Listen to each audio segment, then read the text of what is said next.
Thank you for listening to the Agile Standup, the show where we talk about all things related to Agile, Scrum, and Kanban, leaving no subject, professional, unprofessional, awesome, insensitive, or otherwise untouched. Today, we're going to discuss components of a solid user story and how to write acceptance criteria.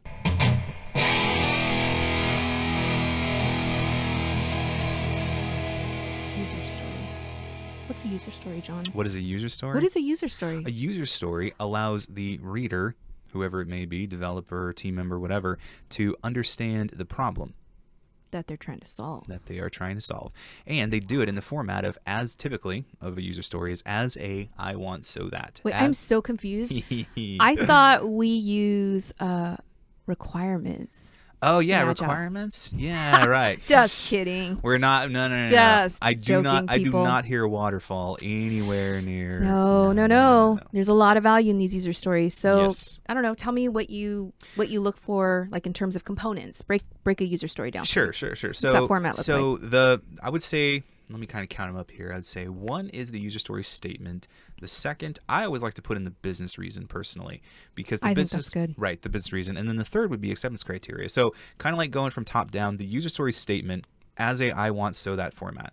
And I'll kind of give an example, but as a, of course, that's the role. And what you're going to do, you're writing a piece of text, and any piece of text, what you're trying to do is set context for that. And that's what the role does, is it sets context. So That persona. Right, the persona. So in any industry, it's very helpful to say for example, if I'm in the automotive industry, which I may or may not have had a little bit of experience in. You know something about cars? I think a little bit. A little bit. I've I've only worked on and built a few software applications, just a few. But Just a few. Okay. if you were to say like as a technician, or as a lube technician, or as a shop manager, right? Yeah, lube technician. Sorry. Okay. Well, it's it's that's fine. what they call them. It's That's what they great. call It's them. great. Yeah. It depends. Hopefully they mean car stuff because I'm sure they do. yeah. Look, I'm sure little kids are listening to the podcast. We don't want to Keep it clean, we need to keep John. it clean. Keep it clean. G or PG. We're not going to PG-13 yet. So on that's next episode. No, but so the as a I want so that format, you have the role, and what the role does is it really paints the picture for who the person is. It allows you as the reader to put yourself in their shoes. So again, context. Further context is I want what you want to do, what the role wants to do, what they do you want to be able accomplish. to achieve? Yeah. Exactly right. And then to me, the most important one is so that. And the reason why the so that is so important is because the so that is going to allow the team to really discuss what a viable solution could be. And the example that I give, and this is definitely a very extreme example, and this is not a practical one at all, but it really does paint the picture. So Christine, pretend for a second you are a shoe manufacturer, and I come to you as a customer, and I'm like, Christine, I need a really good pair of shoes because I'm going to be doing a lot of walking. And you're going to go, okay, cool. You go off, you make me a good pair of shoes, and I go on my merry way, and we finish our business. And I'm really happy because I got my pair of shoes. I got exactly what I asked for. But what you didn't get was what I want to do with those pair of shoes. So if I say, Christine, I really want a good pair of shoes because I want to walk from California to Florida, you're going to kind of think for a second, is this guy serious? You're maybe going to recommend something different. Maybe you should recommend that I take a flight to get there instead, because the pair of shoes, although you can make a really good pair of shoes, taking a flight might be a little bit easier on you to get there.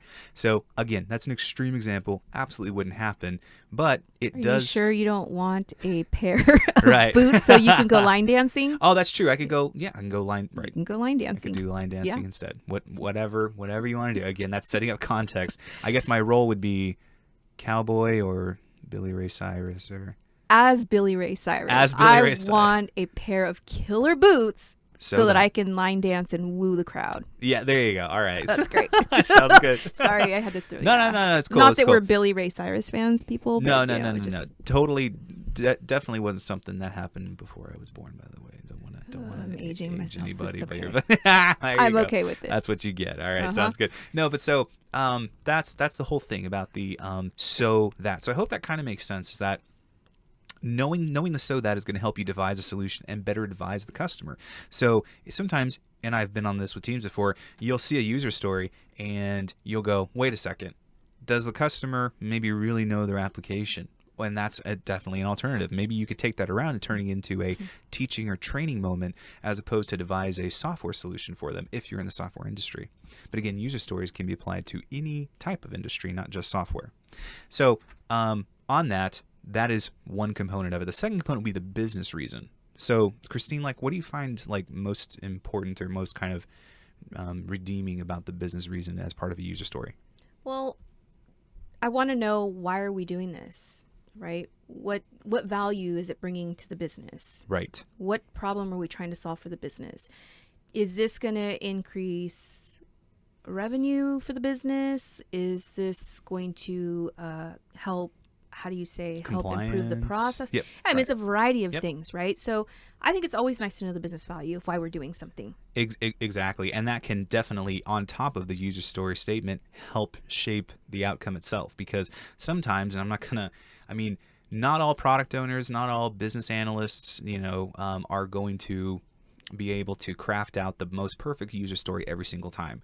So giving that extra bit of context to the team at the user story level, of course, and when we mean give the business reason, we don't mean cram it into the user story statement. We mean give us your vision. Why are we doing this? Just in like a separate paragraph under it or as in addition to it. It's just kind of an extra note. And then of course the third and last most important one is the acceptance criteria. Yes. Solid acceptance criteria. Yes. Now, solid acceptance criteria. Now, let's talk about this one because I've found this to be most successful with teams, and I've come into teams before. Where they will start writing in and I don't even know it, but it's like given when then this will occur. Yeah, it's like business requirements. Right, almost. like a use case. Right, like a waterfall thing. And those, unfortunately, at least I do not teach that or coach that as acceptance criteria, because what acceptance criteria should be is very, very connected to the original user story statement.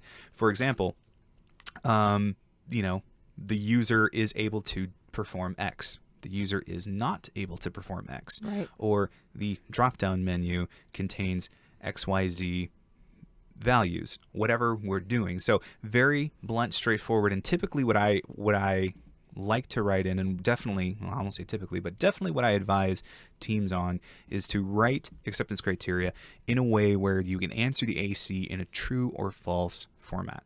So true or false answer. So like an example would be the user tries to open a door, and this is going to be really rough, and I'm just kind of thinking on the fly here, but the user is able to turn the handle. The user is able to push the door open once the handle is fully turned to the clockwise direction, it's or fully extended, or however it works. But essentially what you're able to do is go through there, and when you go to test it, it's very easy to test at that point because the user is able to turn the handle, yes or no. If no, story fails, depending on, of course, your definition of done. If the user is able to turn the handle, then yes, that particular AC passes. That story passes, of course, pending all the AC that is within that basically is true. And that's why I always tell teams, write it where it can be answered. Each piece can be answered in a true or false statement, because leaving gray areas. Yes. Another thing leaves that story open and that's a good failing a sprint. Yes, and it leaves it open to serious interpretation, which Absolutely. can be right. So, which I'm not saying interpretation is great, but at the time when you're committing to a story and having acceptance criteria written, you want to make sure that you understand and it's detailed specifically what the user wants. So, one of the things too is never use should or could, and I see that quite a bit. So, well, the drop-down menu should contain X variables, blah, blah, blah, blah, blah, because that's like should. Well, if you get a really hardcore test against that, and it's like, well, should it? Should it not? It should just be very firm. The drop-down menu contains XYZ variables. Right. True or false? If it should, you can have that funny developer or funny person come up and go, well, it should. Well, what if it doesn't? But it doesn't. Yeah. Right. Or it contains 2 out of the 3, So stuff like that. So again, be very firm statements. So to kind of recap on that, the particular acceptance criteria, you want to make sure that you write acceptance criteria where that acceptance criteria where each line essentially of the user story can receive a true or false answer, or yes or no. And if you say yes, obviously it passes. If you say no, it fails. Then you need to get back with your team and determine what to do with the story, again, depending on your team agreements and definition of done. So one of the things I love to encourage my teams to really pay close attention to the acceptance criteria before they commit to the story. It's good to have clarity around that, because if you don't have clear acceptance criteria, that story can turn into like the never ending story, Yes. right? So it's good to have, because at that point you call that story, it's been completed. You Yes. met the story according to what the acceptance criteria. And you need to said. have a clear acceptance criteria before you commit to Absolutely. those stories. Because if you open up a story and it's like, oh, it's in sprint and you don't have that acceptance criteria, I question planning. I question the team's resolve. And I know that's going drastic, but what's going on here, team? And it's funny because sometimes teams will start coding, and when they start developing the story, they start asking questions, and the product owner will sometimes come back and want to add acceptance criteria to the user story while it's already been committed to in the sprint. What so do you do? One of the What do you things do? that I do is I'll look at that and I'll say, okay, what do you want to add? And so then the team will say, oh yeah, okay, that's okay. And I ask the team, hey, with what they just added to, or what the PO just added to the acceptance criteria, would that change your estimate? No? Then okay, we can probably add that in if it's not going to change your estimate. Yes, that story becomes irrelevant, and you open a new story and you estimate it with the new format. So in like more plain terms, it's like almost like does it change what is required in order to implement the story from a more drastic standpoint? And I know that's Well, is left it changing the volume of work? Okay, that's a better way to put Right. it. Is it changes the volume of work? And I know that that's left up to interpretation there, but that's the whole spirit of being agile about it, because you want to be quick to respond to that change. If it comes in halfway through, hey, we need to change up this a little bit. Well, should we change the AC or should we create a new story to augment the actual original story? Then that's something that you handle with the team and you have to determine. And as a Scrum Master, those aren't decisions that you do. Sorry, those are not decisions that you make because you're there in the coaching capacity. Those are decisions that you need, or those are questions that you bring to your team and allow them to make for themselves. Of course, while keeping them sane within the, within the framework that they choose to use, of course, with an agile mindset. Yeah, I mean, you definitely want to remain agile, but you also don't want people to take advantage of that either. So No, because you don't want to exhaust your teams. Yeah, I've found that there are quite a few developers out there that love, I think their favorite line is typically the, working software over comprehensive documentation. And it's like, cool, let's work, but no, on the contrary, it's more conversation, more of an understanding, a verbal agreement of what to do so that you can go in, execute, and deliver. You covered all the critical components to a good user story. And I would say Scrum Masters out there, make sure that you spend some good time in grooming, and that you're always ask your team, are we clear on the acceptance criteria? Does the description truly match what we're trying to achieve? Do we have a clear understanding of the persona of who's using the system or who we're making the change for? Do we have a good understanding of the value that the story is going to add, the business value? Because you don't want your teams to take something on that they're not familiar with in as you start the sprint. Exactly. You want to make sure they understand what they're committing to. So coach, as a good Scrum Master, coach your teams through that. Empower them to ask those questions. Empower them to feel good about what they're taking in. Would you say that is the sign of a good Scrum Master, Christine? Because I think we have an episode on that. It is the sign of a good Scrum Master. Yes, and I'll actually put that in the link to the description if you're listening to this or viewing this on YouTube, so you can check it out. And if you're viewing us on another source, then it will be on our playlist. Yep. Sounds good. So good user stories. That's the way to do it. Leads to good estimation. Yes. Sign of a healthy team. Sign of a healthy team. And most of all, a good Scrum Master coaching the team. And exactly right. Yep.